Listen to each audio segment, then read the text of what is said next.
mula virus ini, dan bagaimana virus ini menyebar. Siapa yang menyebarkannya dan benarkah faktanya sesuai dengan yang dikatakan media selama ini. Karena skenario dunia saat ini selalu digiring kepada penularan melalui hewan yaitu kelelawar atau ular. Dan wabah ini dimulai dari Huanan Seafood Market, kota Wuhan, China. Namun di balik informasi tersebut, ternyata ada spekulasi yang menyatakan bahwa virus ini diduga berasal dari kebocoran laboratorium biochemical yang ada di kota Wuhan. Benarkah virus ini sebenarnya adalah senjata biologis? Hingga video ini dibuat sudah terdapat sekitar 4.474 orang yang terjangkit oleh coronavirus dan akan terus bertambah. Bahkan 107 orang sudah dinyatakan meninggal dunia. Apakah benar jumlahnya hanya sekitar 4.000-an orang saja? Sedangkan beredar sebuah video dari warga Wuhan yang menjadi salah satu perawat menyatakan bahwa sebenarnya sudah ada 90.000 orang telah terjangkit coronavirus. Sebelum akhirnya video yang viral di dunia maya ini dihapus oleh otoritas setempat yang terkesan menutupi fakta. Bahkan salah satu pakar dari Inggris yaitu Profesor Neil Ferguson nampak sepakat bahwa dia memprediksi saat ini sebenarnya sudah ada sekitar 100.000 orang yang terjangkit oleh virus ini namun masih belum teridentifikasi.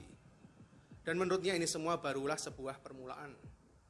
Bahkan sumber berita lain menyatakan bahwa ini adalah bentuk politisasi penyakit, di mana secara mengejutkan, ternyata coronavirus sebenarnya sudah ditemukan oleh seorang dokter berkebangsaan Mesir yaitu Dr. Ali Muhammad Zaki 7 tahun yang lalu.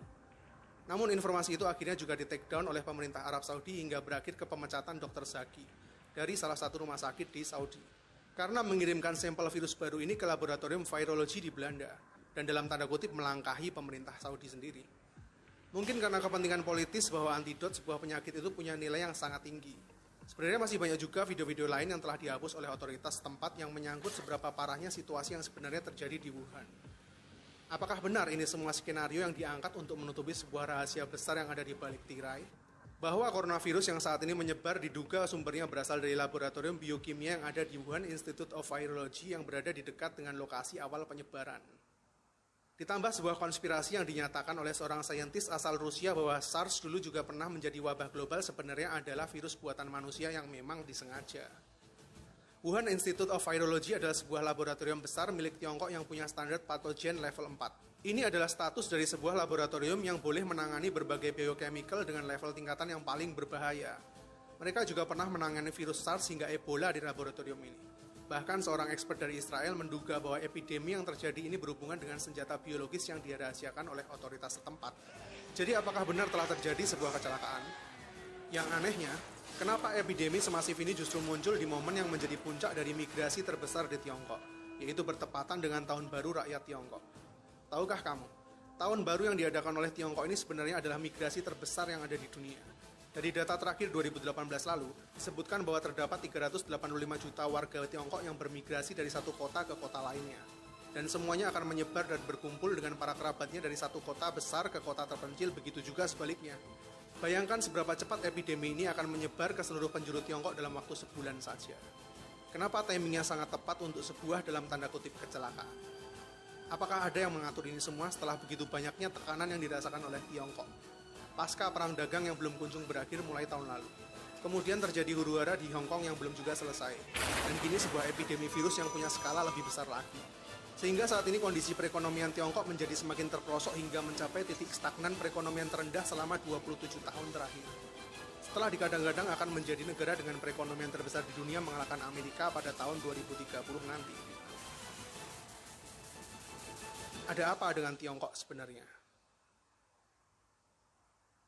Well, bagaimana perasaanmu setelah mendengar semua mimpi buruk barusan? Mungkin panik, berprasangka buruk, atau justru emosi? Yang jelas bukan sebuah kedamaian, bukan? Jika iya, berarti saya sudah berhasil menyebarkan virus negatif buat kalian semua. Dan tahukah kamu, inilah yang saat ini terus terjadi di masyarakat kita. Alih-alih menyebarkan sebuah vaksin, kita semua lebih tertarik untuk menyebarkan virus dan menularkannya ke lebih banyak orang lagi untuk merasakan yang kita rasakan. Terlepas dari berita itu salah maupun benar, tapi sebuah message yang baik itu seharusnya memberi sebuah harapan, bukan sebuah kehampaan. Jadi sekarang izinkan saya coba menyampaikannya sekali lagi buat kalian dengan cara yang lebih beradab.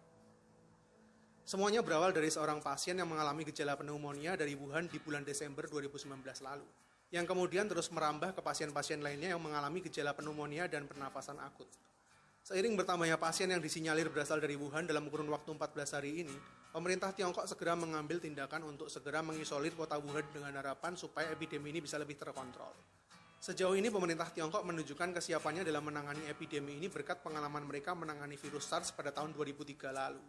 Bahkan sebuah rumah sakit khusus penderita virus ini dengan jumlah 1.000 tempat tidur telah dibuat hanya dalam waktu 6 hari saja. Pemerintah menutup seluruh akses kota Wuhan yang berjumlah 11 juta jiwa ini sementara waktu. Begitu juga dengan 17 kota di sekitarnya sehingga bisa dibilang mereka telah mengisolir 50 juta jiwa supaya menekan epidemi ini. Hingga saat ini Tiongkok berkomitmen untuk memenangkan pertempuran melawan virus ini, yang tentunya bisa dicapai jika semuanya bersatu. Bahkan telah menyediakan dana sebesar 1,6 miliar dolar sebagai dana penanggulangan. Faktanya, meskipun coronavirus ini memiliki kemiripan dengan virus SARS dan MERS yang pernah mewabah sekitar tahun 2003 hingga 2012 lalu, namun coronavirus ini hingga saat ini bisa dibilang tidak seganas kedua virus sebelumnya. Karena hingga video ini dibuat, dari 4.474 pasien yang terjangkit virus ini, total korban jiwanya mencapai 107 orang yang sebagian besar berusia lanjut dan memiliki riwayat penyakit kritis seperti kanker, diabetes, jantung, dan para pasien dengan imunitas rendah. Sehingga virus ini jauh lebih leluasa untuk berkembang. Gejalanya adalah demam, batuk, pilek, dan mengalami sesak napas. Sedangkan data menunjukkan bahwa penderita dengan kondisi tubuh yang lebih fit dapat mengalami kesembuhan. Seperti yang terjadi pada seorang dokter di China yang terinfeksi virus ini namun telah mengalami kesembuhan. Begitu juga dengan beberapa informasi baru lain yang menyatakan bahwa beberapa pasien mereka mulai negatif dari coronavirus setelah dirawat selama 2 minggu. Hal ini diperkuat juga oleh seorang pakar yang menyatakan bahwa coronavirus memiliki sifat swasirna, di mana jika pasien tersebut memiliki fisik yang cukup kuat, virus tersebut akan hilang dengan sendirinya, atau justru sistem imunitas kita akan membentuk antibodi sendiri terhadap virus itu. Karena hingga saat ini sudah terdapat 63 orang dinyatakan sembuh dari virus ini. Jadi kuncinya adalah sistem imun kita sendiri. Jaga kesehatan supaya tetap fit dan hindari tempat yang potensial untuk sementara waktu. Untuk saat ini data menunjukkan tingkat kematian ada di bawah 4%. Sedangkan SARS ada di 10% dan MERS mencapai 37% tingkat kematian. Sehingga meskipun belum ditemukan vaksinnya, para penderita tetap bisa sembuh jika pasien tersebut punya riwayat kesehatan yang baik dan imunitasnya tinggi. Namun tetap perlu diwaspadai karena penyebaran virus ini tergolong cepat dan dapat menularkan melalui pernapasan, sentuhan maupun mata. Ini adalah data terakhir mengenai coronavirus. Hingga saat ini masih belum ada yang teridentifikasi virus ini menyebar di Indonesia. Dan saya berharap kita semua bisa bersatu dalam doa virus ini tetap dijauhkan dari negara kita. Namun meskipun coronavirus menyebar dengan ganas, beberapa hari terakhir ini justru saya lebih cemas dengan virus jenis lain yang tidak kalah ganasnya, yaitu virus-virus kebencian. Di manakah empati dan nurani kita di saat manusia lain sedang berkesusahan? Kita semua manusia sama-sama punya dosa. Bukan manusia yang menentukan siapa yang pantas mendapatkan azab. Karena kita sesama manusia tinggal di bumi yang sama. Apa yang terjadi pada orang lain juga tetap bisa terjadi pada kita. Tetaplah rendah hati, bro. Epidemi virus ini adalah bencana berskala global. Bukan berarti tidak mungkin menyerang negara kita juga. Bahkan apa yang terjadi di Tiongkok saat ini kalau diterusin, dampak perekonomian mereka bakal memicu krisis global di seluruh dunia loh. Karena saat ini Tiongkok adalah salah satu pendorong terkuat ekonomi yang ada di seluruh Asia dalam berbagai sektor. Manusia satu akan selalu membutuhkan manusia lainnya. Dan perbedaan itu yang membuat kita tetap berada di dalam sebuah siklus kehidupan. Seperti halnya rantai makanan maupun bumi yang terus berputar. Kita semua related satu sama lain meskipun berbeda. Tidak cukupkah kita mengawali awal tahun 2020 ini dengan berbagai macam tragedi? Mulai dari banjir di ibu kota, kebakaran di Australia, gempa bumi di Puerto Rico, ancaman World War III antara Iran dan Amerika, climate change parah di Eropa, puluhan juta belalang menghabisi hasil panen di Afrika, dan epidemi virus corona di China. Dan semuanya ini terjadi hanya di bulan pertama tahun 2020 ini. Kayaknya di tahun yang baru ini gak cuma visi pribadi kita aja yang perlu diresolusi deh. Tapi kayaknya seluruh penduduk bumi perlu duduk bareng bicarain resolusi 2020 buat visi dari bumi ini sendiri. Karena sejujurnya bumi ciptaan Tuhan yang telah diciptakan harmonis, sempurna dan indah ini kodratnya setiap hari juga